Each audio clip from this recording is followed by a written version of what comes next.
Hello विद्यार्थियों, Saraswati coaching centre by Rahul sir में आपका हार्दिक स्वागत है। आज के लिए हम एजुकेशनल वीडियो नंबर 17 में क्लास 12 के लिए फिजिक्स पार्ट फर्स्ट पे अपने लेक्चर नंबर 3 में लेकर के उपस्थित हैं। धात्विक चालक, धारावाही चालक या विद्युत अपघटनी चालकों से संबंधित कुछ महत्वपूर्ण अवयव या घटक के लिए। जैसा हो सकता है आपने कहीं ना कहीं किसी ना किसी माध्यम से सुना हो कि धारावाही चालक या विद्युत अपघटनी चालक ये क्या होते हैं, तो आपने पढ़ा होगा। धारावाही चालक मतलब जैसे धात्विक चालक वे होते हैं जिनमें आवेश का प्रवाह मुक्त इलेक्ट्रॉनों के कारण होता है। विद्युत अपघटनी चालक वे होते हैं जिनमें आवेश का प्रवाह मुक्त आयनों के कारण होता है। ये तो आपको बताया गया है। तो इनसे संबंधित कौन कौन से कंपोनेंट हैं, कौन कौन से अवयव हैं इनके, उनसे संबंधित बातें लेकर के आज के सामने उपस्थित हैं। इसके पहले मैंने फिजिक्स पार्ट फर्स्ट में जो है 2 लेक्चर अपने प्रोवाइड किए हैं। ये पहला लेक्चर मेरा कोरोना विसर्जन के ऊपर था, सेकेंड लेक्चर जो है हमारा धारा घनत्व के ऊपर था। आज का लेक्चर सबसे इंपॉर्टेंट है। विद्यार्थियों, इस लेक्चर को देखने के बाद आपको ऐसा लगेगा कि मतलब फिजिक्स और केमिस्ट्री इन दोनों के पार्ट फर्स्ट के लिंक में हमें कुछ जानदार चीजें मिली हैं, इसलिए कि इसे बिना स्किप किए शुरू से अंत तक जरूर देखिएगा। आइए स्टार्ट करते हैं। तो सबसे पहले मैंने आपको बताया है धारावाही चालक या विद्युत अपघटनी चालक कौन होते हैं। धारावाही चालक कौन होता है? धारावाही चालक वे होते हैं जिनमें आवेश का प्रवाह मुक्त इलेक्ट्रॉनों के कारण होता है। विद्युत अपघटनी चालक कौन होते हैं? विद्युत अपघटनी चालक वे होते हैं जिनमें आवेश का प्रवाह जो है मुक्त आयनों के कारण होता है। विद्यार्थियों, इसमें सबसे पहला पॉइंट आता है प्रतिरोध। तो हम चर्चा शुरू करते हैं प्रतिरोध से।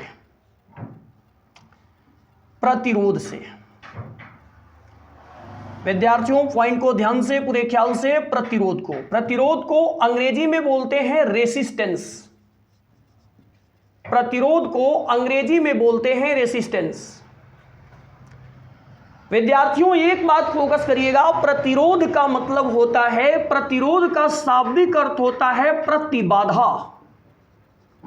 प्रतिरोध का शाब्दिक अर्थ होता है प्रतिबाधा, और प्रतिबाधा का मतलब होता है मार्ग की रुकावट या बाधा। मार्ग की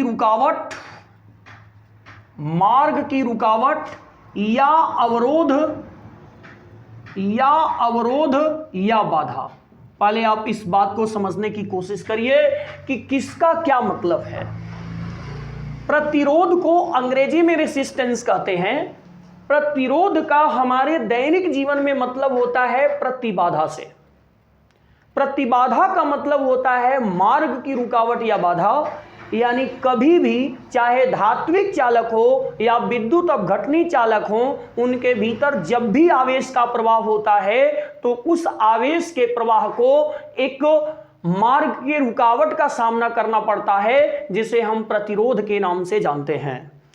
वैसे कक्षा 10वीं में आपने और कक्षा 12वीं में जो है ओम के नियम को पढ़ा होगा। ओम ने अपने नियम में बताया, ओम कौन थे आपको पता है? सन 1826 ईस्वी में जो है, सन 1826 ईस्वी में जर्मनी के प्रसिद्ध वैज्ञानिक जार साइमन ओम, पूरा नाम जार साइमन ओम ने जो है किसी चालक की भौतिक अवस्था का अध्ययन करते हुए किसी चालक के सिरे पर लगे विभवांतर तथा उसमें बहने वाली धारा के संदर्भ में एक नियम प्रस्तुत किया था, जिसे ओम के नियम के नाम से जाना गया।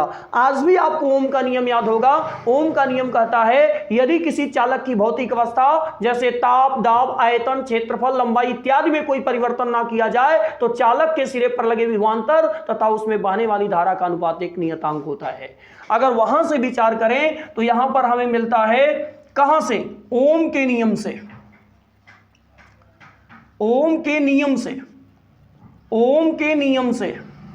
अगर ओम के नियम से विचार करें तो यहां हमें मिलता है V अनुपाते I बराबर होता है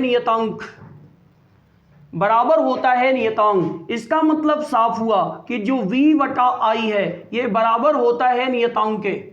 ये बराबर किसके होता है विद्यार्थियों? अगर V बटा I बराबर नियतांक हुआ तो इसका मतलब नियतांक ही उस चालक का प्रतिरोध है। तो R बराबर V बटा I।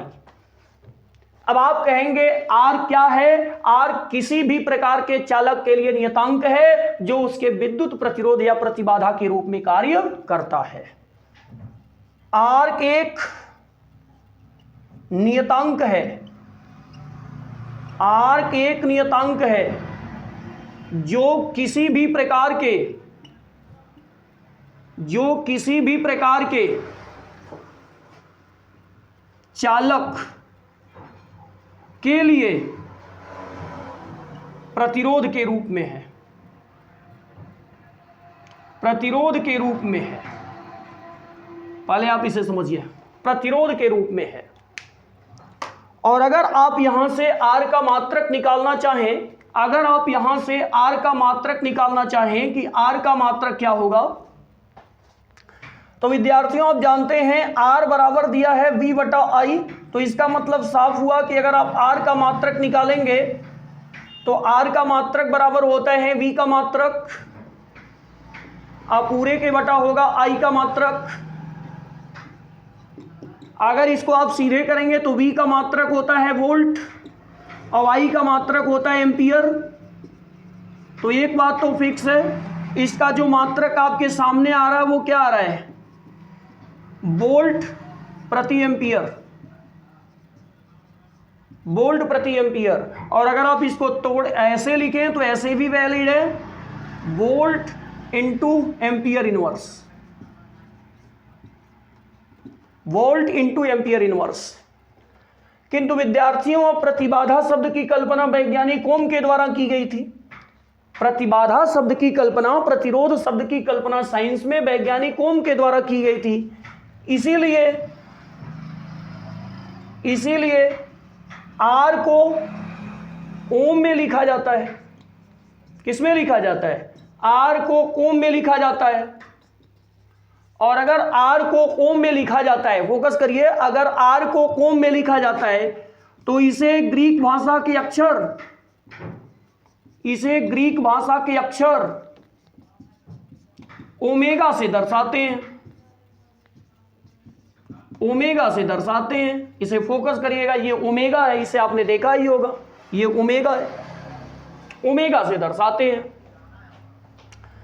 इसे छोटा ओमेगा भी बोलते हैं, ओमेगा से व्यक्त करेंगे। दूसरी सबसे इंपॉर्टेंट बात आती है विद्यार्थियों आपके क्लास के हिसाब से, सर आर की बीमा क्या होगी, आर की बीमा क्या होगी। तो हमारी क्लास में सारे विद्यार्थियों को यह विदित है किसी भी राशि का मात्रक तो एक से अधिक हो सकता है। जैसे आपके सामने अभी देखिए, आर का मात्रक क्या बना, वोल्ट प्रति एम्पियर, लेकिन वैज्ञानिक के नाम के आधार पर आर को किस में लिखेंगे, ओम में, तो यही दो मात्रक हो गया।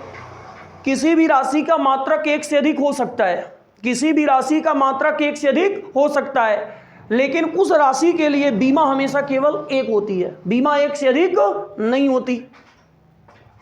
तो आर की बीमा अगर बनाएंगे तो आर की बीमा के लिए आपको पता है, आर की बीमा के लिए आपको वी की बीमा चाहिए, वी की बीमा बटा आई की बीमा।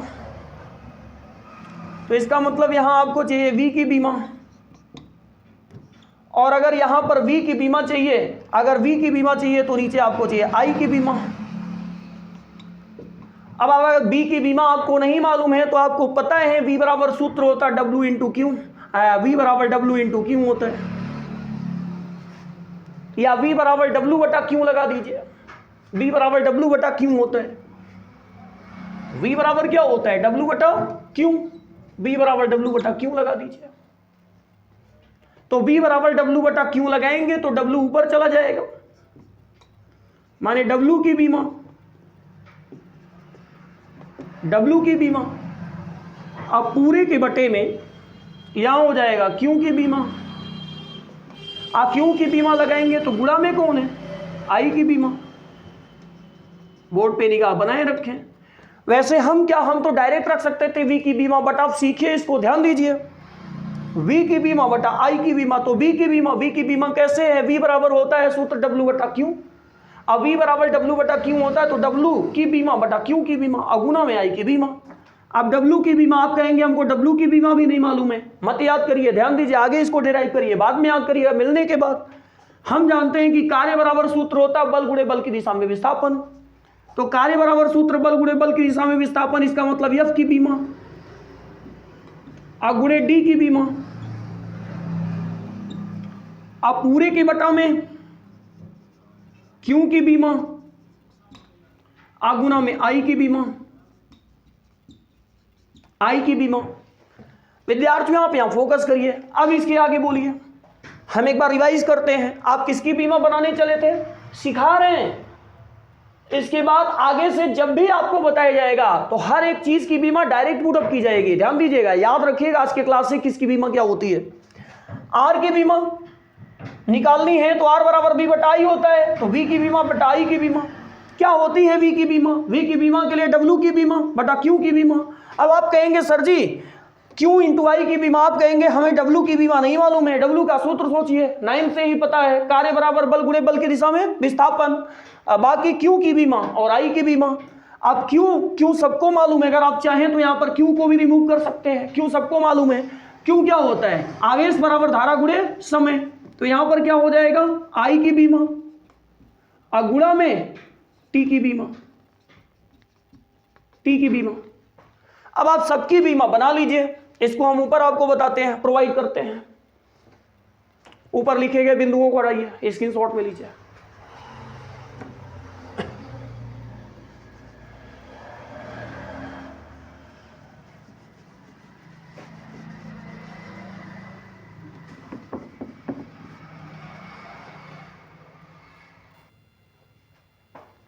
हाँ, तो फिर आप आर की बीमा बना रहे हैं, आर की बीमा बना रहे हैं, तो आर की बीमा का मतलब हुआ एफ की बीमा गुना डी की बीमा। क्लास में हमको पहले से मालूम है बल की बीमा होती है MLT का इनवर्स 2, बल की बीमा होती है MLT का इनवर्स 2। डी की बीमा क्या होती है, डी का मतलब विस्थापन या दूरी, दूरी की बीमा तो हमेशा यल होती है।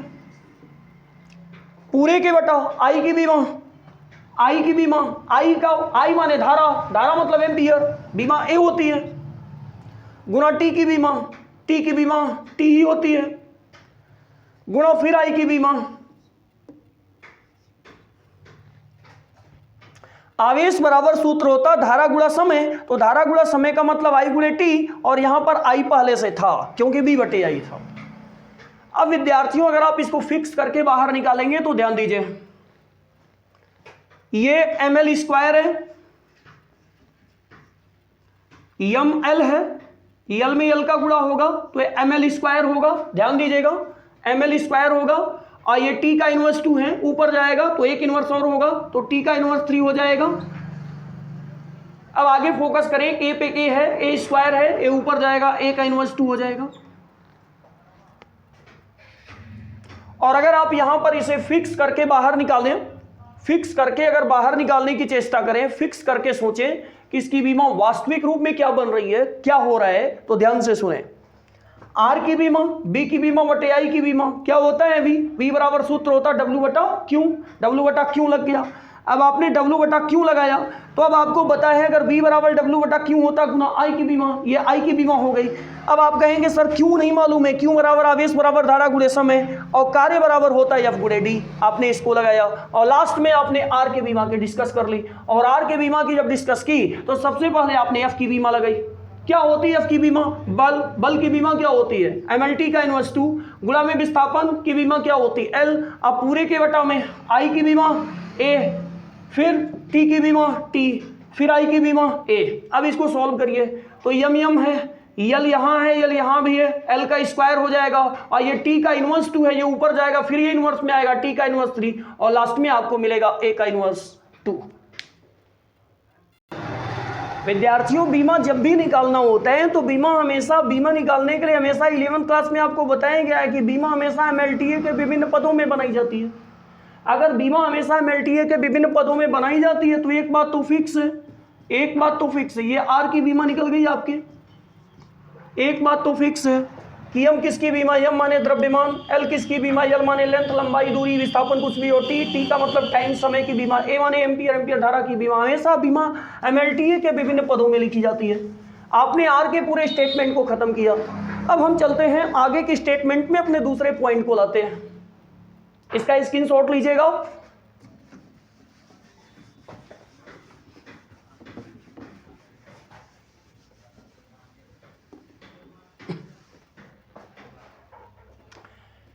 विद्यार्थियों हमारा अगला पॉइंट है, यहां पर मिल रहा है प्रतिरोधकता, प्रतिरोधकता, प्रतिरोधकता,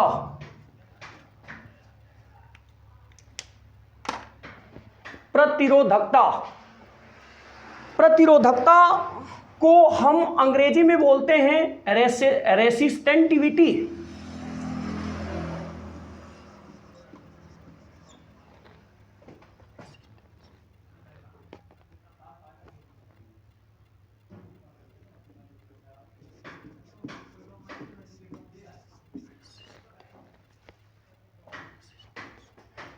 या फिर इसका दूसरा नाम है विशिष्ट प्रतिरोध, विशिष्ट प्रतिरोध, विशिष्ट प्रतिरोध। इसको अंग्रेजी में क्या बोलते हैं? स्पेसिफिक रेसिस्टेंस, स्पेसिफिक रेसिस्टेंस बोलते हैं।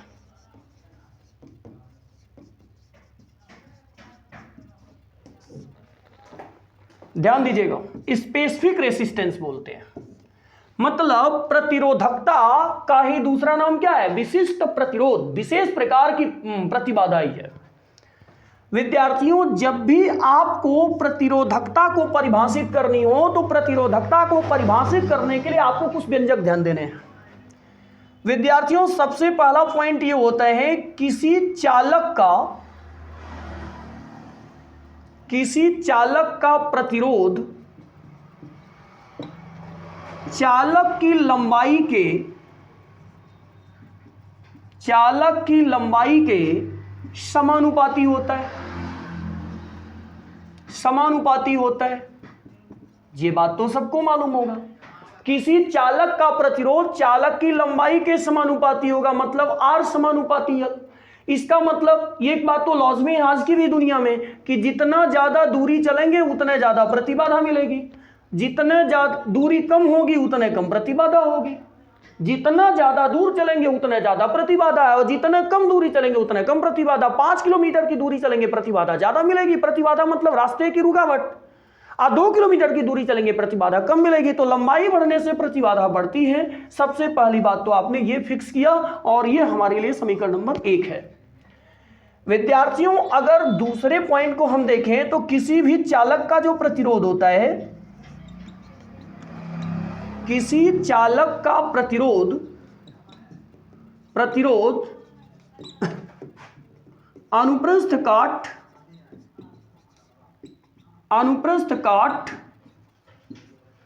अनुप्रस्थ काट के क्षेत्रफल A के समानुपाती व्युत्क्रमानुपाती होगा, व्युत्क्रमानुपाती होगा। यह बात भी आप ध्यान दीजिए। किसी चालक का जो प्रतिरोध होता है वो उसकी लंबाई के समानुपाती होता है। यह बात तो ठीक है कि लंबाई जितने बढ़ेगी प्रतिरोध उतने बढ़ेगा, लेकिन किसी चालक का जो प्रतिरोध होता है वो उसके अनुप्रस्थ काट के क्षेत्रफल के व्युत्क्रमानुपाती होता है। सबसे पहले तो आप ये समझें अनुप्रस्थ काट का क्षेत्रफल क्या है। पहले फिजिक्स में समझें अनुप्रस्थ काट का क्षेत्रफल। जैसे मान लीजिए ये चालक तार है, अगर ये चालक तार है तो ये जो पॉइंट आपको दिख रहे हैं ये इसके अनुप्रस्थ काट का क्षेत्रफल, ये हमारे लिए ए है। बायोलॉजी के एंगल से अगर आप समझें, आपको बॉटनी में बताएं, पहले सबसे पहले बॉटनी में अनुप्रस्थ काट को टीएस कॉट कहते हैं। आपने देखा होगा चाहे नींबू हो, टमाटर हो, खरबूजा हो, इन सबको काटने का एक तरीका होता है। अगर इनको गैर सिस्टमेटिक ढंग से काटेंगे तो वो अनुप्रस्थ काट नहीं है, और अगर सिस्टमेटिक काटते हैं, जिस तरीके से काटते हैं उसी को बॉटनी में टीएस कॉट बोलते हैं, उसी को अनुप्रस्थ काट कहते हैं।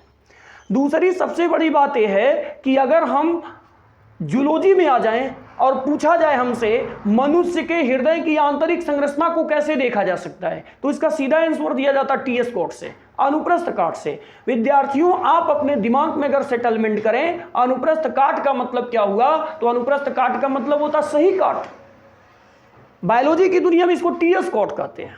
तो ये अनुप्रस्थ काट का क्षेत्रफल है। अब आप कहेंगे सर जी ये बात तो समझ में आ गई है कि हमारे चालक का जो प्रतिरोध होता है वो चालक की लंबाई के जो है समानुपाती होता है। ठीक है, दूरी बढ़ेगी प्रतिबाधा बढ़ेगी, दूरी घटेगी प्रतिबाधा घटेगी। लेकिन ये बात कैसे विदित है कि चालक का जो प्रतिरोध होता है वो अनुप्रस्थ काट के क्षेत्रफल के व्युत्क्रमानुपाती होता है। मतलब की बात कि अगर समीकरण बनाए तो इसका मतलब R एंटी प्रोपोर्शनल 1/A कैसे होगा सर, इसको समझाने की कोशिश करें। तो बाबू इसको समझाने का मतलब ये हुआ ना कि अगर आपका A बढ़ रहा है तो आपका R घटेगा, इसका मतलब ये हुआ। अब A बढ़ रहा है तो R घटेगा, इसे हम आम दुनिया में कैसे समझ सकते हैं?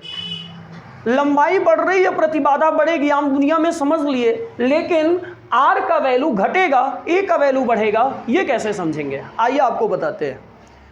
विद्यार्थियों, सपोज करिए कोई कमरा है, उस कमरे का अपना एक क्षेत्रफल है और उस कमरे का एक क्षेत्रफल है और वो कमरा पूरी तरह से खाली है। अगर वो कमरा पूरी तरह से खाली है, मेरी बात को ऑब्जर्व करिएगा, एक कमरा है, उस कमरे का अपना क्षेत्रफल है, अब उस कमरे का जो क्षेत्रफल है वो पूरी तरह से कमरा अगर खाली है तो इसका मतलब उस कमरे का क्षेत्रफल पूरा का पूरा है। और अगर कमरे का क्षेत्रफल पूरा का पूरा है तो प्रतिबाधा शून्य है, मतलब वहां पे कोई नहीं है। लेकिन अगर उस कमरे में लोगों को भर दिया जाए एकदम, तो क्या आपको कमरे में क्षेत्रफल मिलेगा? नहीं मिलेगा। अब कमरे में क्षेत्रफल नहीं मिला मतलब कमरे में क्षेत्रफल है ही नहीं, यानी क्षेत्रफल एकदम घट गया, लगभग 0 चला गया। इसका मतलब प्रतिबाधा बढ़ गई। आई होप कि आपको यह बात भी क्लियर हुई होगी। अगर आप समीकरण 1 और समीकरण 2 को आपस में मिलाएं, समीकरण 1 व समीकरण 2 से अगर आप चलें तो आप देख पा रहे R समानुपाती L है लेकिन व्युत्क्रमानुपाती A है, तो इसका मतलब R समानुपाती L/A होता है। विद्यार्थियों, अगर इस समीकरण को डेवलप करके आप आगे की ओर ले जाएंगे तो इससे एक नया समीकरण मिलेगा। R बराबर होता है ρ इंटू L/A। R बराबर ρ इंटू L/A। विद्यार्थियों ध्यान दीजिएगा, साइंस की दुनिया में ρ है, R बराबर ρ इंटू L/A। अब आप यहां रो को क्या बोलेंगे? रो क्या बोलेंगे इसको? रो एक समानुपातिक नियतांक है, एक समानुपातिक नियतांक है जिसे चालक का विशिष्ट प्रतिरोध कहते हैं। विशिष्ट प्रतिरोध कहते हैं। विद्यार्थियों, इसे चालक का विशिष्ट प्रतिरोध कहते हैं। तो फाइनली अगर आप विशिष्ट प्रतिरोध का व्यंजक लिखना चाहो तो विशिष्ट प्रतिरोध का व्यंजक क्या निकल करके आए? यहां मिटा रहे हैं। विशिष्ट प्रतिरोध का व्यंजक क्या निकल करके आपके सामने आया? ऊपर मिटा रहे हैं। विशिष्ट प्रतिरोध का व्यंजक क्या निकल करके सामने आया? ध्यान दीजिए, जो विशिष्ट प्रतिरोध का व्यंजक आपके सामने निकल करके आ रहा है, चूंकि आपने डेरिवेशन में प्राप्त किया है R बराबर ρ इंटू L/A, तो अगर हम यहां से R को बाहर निकालने की, ρ को बाहर निकालने की चेष्टा करें तो ρ बराबर हम क्या लिख सकते हैं? R into A/L। और ρ क्या है? विशिष्ट प्रतिरोध है।